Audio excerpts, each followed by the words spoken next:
With her, obviously in the comic books, she ends up in a wheelchair and she's not physically active, but her mind is super active. And this being her origin story and having her be a paramedic, she's kind of extremely active every day anyways.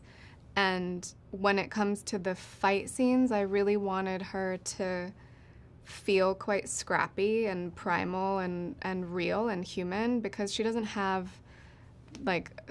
she's not a skilled fighter. She didn't train, so I didn't want it to look like she knew karate or anything. And so a lot of the training was working out to be strong and maintain energy while filming, and then just hand-to-hand combat was more scrappy. It was more wild. I like Maddie's silliness. I like how she's just always ready to tell a joke, to mess with somebody, to make people laugh. So I hope that translates into her. I think that's something that we have as young people, and I hope she carries that into her, older version of herself, her superhero version of herself. Oh, I love that. Yeah.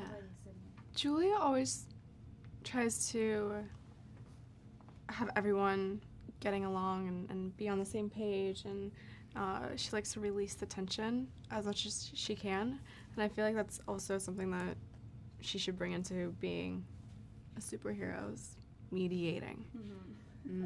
I like that. Yeah. Good leader. Yeah.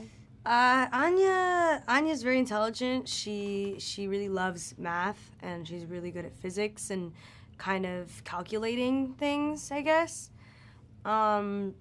And I hope that she just gets quicker as she gets older and applies that, because it's one thing to have these abilities, but it's also another thing to know everything about them and calculate good strategies. I worked out for 3 months before the shooting and during the shooting, 4 times a week, because the plan was not to be big and bulky, but toned and strong like a spider. And then I went back to the comic books to take every element that could fit in the movie as it is, and find his, body language, the way he fights, the way he moves. And I studied some spiders. There's so many different type of spiders, and Ezekiel is more straightforward.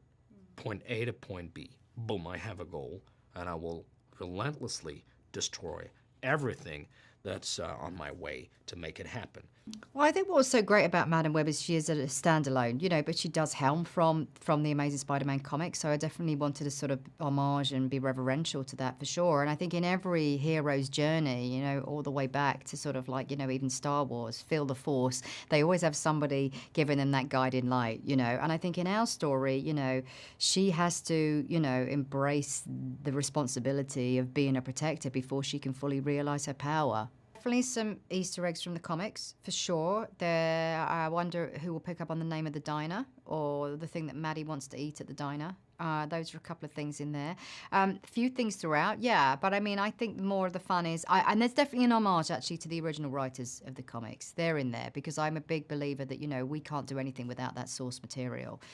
So Ramita and O'Neill, I bow to for giving us this wonderful character. So they are present in the movie. So I'm excited for them to get a name check.